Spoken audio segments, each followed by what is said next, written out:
On that breaking news from Bank of America, Charlie Gasparino broke it on our air. He joins us again from New York. John Thain is out, Charlie. Thank you, guys. Yeah, John Thain, it's been described to me as a mutual agreement. I really don't believe that's the case, but John Thain, Ken Lewis flew, I guess, up from Charlotte, North Carolina, the headquarters of Bank of America, which purchased Merrill Lynch in a deal that was announced in September when Merrill Lynch was coming pretty close to sort of implosion during those crazy market days. Ken Lewis purchased Merrill Lynch for, I believe, $28 billion.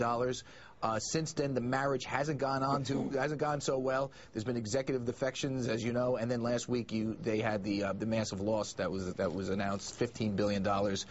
He flew up to New York today. They had a meeting inside John Thain's $1.2 million office, and so he had to see went this there, coming, and he basically, from what I understand, he fired him. So he had to see this coming. If Lewis is flying up today, it's not to have lunch and talk about the inauguration. No, it wasn't. No, and you know he came up and he basically said, you know, enough's enough. They're describing it as a mutual decision, but I can tell you that Lewis, you know, rightly or wrongly, we can debate this later, feels somewhat misled by some of the things that John Thain has said and did in the course of merging these two companies. As you know, he had to go back to the government to get money, additional money to make the merger work, and this story has still yet to play out. There's a whole backstory here that's going to be very interesting. We'll get to that later. What I want to talk to now is if I think if Thain didn't get fired today by Lewis or ousted, however you want to term it, he would have gotten pushed out based on information that CNBC uncovered, documents that show that early in the year, John Thain spent, you know, as he was telling Merrill Lynch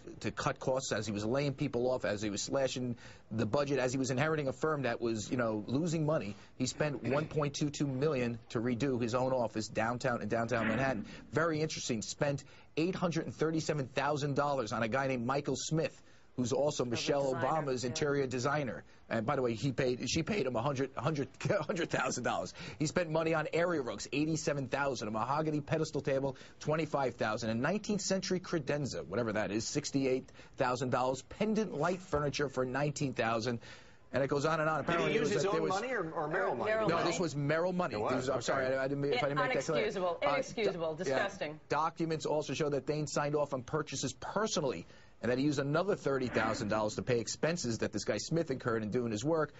We also received documents that Thain paid his driver upwards of $200,000 for 1 year's work, which included his salary, bonus, overtime pay. I will tell you the most outrageous cost on that list, and I have these documents that kind of break these things out, was something like $35,000 for a commode on legs.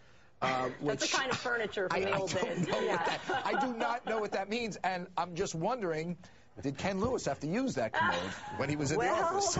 And you know, another measure of how much he must have been disliked, Charlie, is the way this came out. I mean, you were getting this leaked even before the meeting happened. The meetings come in. I mean, they were ready to. We have this for days, and you know, it was just a matter of when I could run it and what could happen, and you know what I could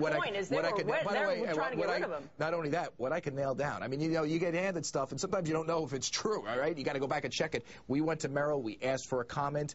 I made a lot of calls on this thing, and you know, obviously I'm certain about the information. I wouldn't have reported it, but it is pretty outrageous. I mean, you put it in the context. This was February. You take over a firm. You're setting an example of how to do. You know, the sort of profligate spending of the Stan O'Neill. Remember, he replaced Stan O'Neill. Right. Era was over. I think there was a story back then where one of Stan's lieutenants paid you know, hundreds of thousands of dollars for flowers, and he said no more of that. And then he turns around and does this office thing, which I gave you a partial Even in good list. times, it's not acceptable. I'll tell you, I can do that job. Forget about Michael Smith. I'll do that job.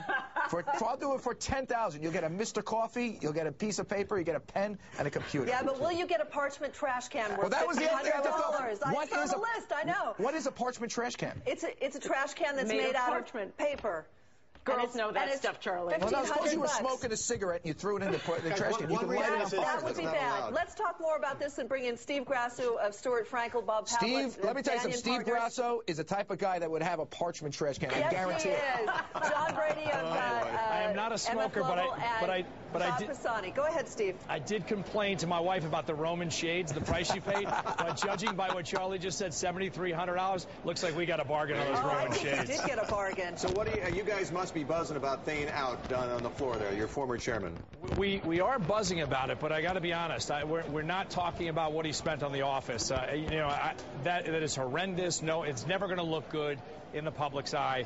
But, I think the same way we look at Geithner and say we have bigger fish to fry, we have bigger fish to fry. So we're looking at bigger That's because picture. all your wives probably hire this guy, Michael Smith. You guys are so rich.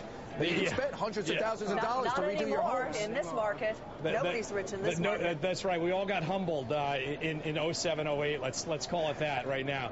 But I think what it screams of scapegoat. Ken Lewis, every time he looked at that price tag he paid for Merrill, sort of had John Thain, maybe had him in a headlock, and I think that's what we're seeing now is that he definitely paid too much. Although Steve, here's the one thing that we should correct the misconception. And then Dennis is next. Dennis is after. Can I just make this point? Sure. Because it was something that I wanted to correct. I was on the call, and everybody was saying, "Oh, look how Thain pulled the wool over Lewis's eyes. He sold this thing for $29 a share." Doug Cass is a really smart guy, investor, Seabreeze Capital, emailed me. He says that's wrong because Merrill Lynch, because the price fell. And they were paid in stock. Right. So whatever he did, he actually hurt Merrill Lynch shareholders. Did he really hurt him, or would it have went the same way as Lehman? Yeah, you're right. They got more than zero. They did get more than zero. It's 5 instead of 1. J.C. Flowers looked at the deal and they told Ken Lewis it's not going to be Lehman. You got to look at Merrill Lynch. So there was some culpability on both sides there. John Thain called him up. These are Ken Lewis's words. Have that cup of coffee with him. Now we know John Thain probably spiked that cup of coffee. Okay, Dennis. A couple points, guys. Just so I can make a couple points. Great scoop from Charlie. When you get that kind of detail about the office, clearly someone is out to get Thain, but it's especially compelling detail in light of the fact that when Thain came into the New York Stock Exchange succeeding Dick Grasso, he decried Grasso's compensation. Oh, it was outrageous. And he worked for only $1 million a year or something. Remember that? Second thing is I see an image of Ken Lewis and John Thain in a teeny boat surrounded by great white sharks. If you want to stop from getting eaten, Ken Lewis takes John Thain and throws him overboard. What I want to know, Charlie, do you think Ken Lewis is now safe? That's a great question. I don't know, and I think that's the problem here is that this is moving so fast. He might not be safe. Now, here's the thing: we're going to see how this story now develops. What was John Thain? What did John Thain tell Ken Lewis? If it really does look like Ken Lewis, just sped into this thing without checking, without kicking the tires in any way, I think there are problems. It's even easier than that, Charlie, because think of it this way: the vote happened on December 5th. Right. Didn't close till December 31st. He knew in between. Ken Lewis went to the U.S. government and said, we have a problem, but he didn't tell shareholders. They had a problem. That's all you need to know. That is a big problem. Brady, this is obviously survival of the fittest, buddy. You got to jump in any time. What do you make of this whole thing and what's going on here? Is this a positive or a negative? Well, I think Ken Lewis's negative. John Brady. I think it's a negative, and I think what we need to remember here too is that we're seeing a clash of cultures between the investment banking community and the commercial banking community. Certainly, I think John Thain has little grounds to stand on, but you're going to see more of this as the financial industry consolidates. You're going to see more of a clash of cultures between the investment banking lifestyle and professionalism and the commercial banking professionalism. And unfortunately, given the higher regulatory environment we're going to go into, the commercial banking industry is going to win out. And institutions such as Merrill Lynch and the corporate cultures that were instilled there are probably going to move to the wayside. Bob Pisani.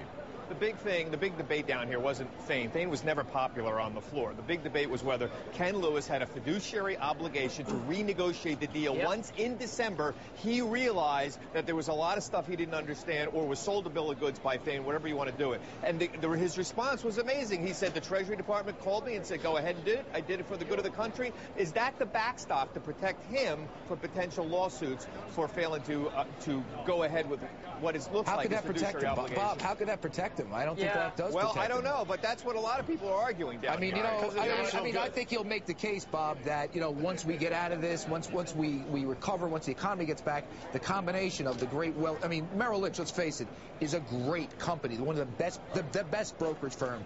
Morgan Stanley should hope to match Merrill Lynch's brand in that sector, and that sector makes money. Merrill Lynch's problem is the write-downs and the trading losses, and that was hampering it. But his point is going to be, listen, at some point we're going to make a hell of a lot of money. Where that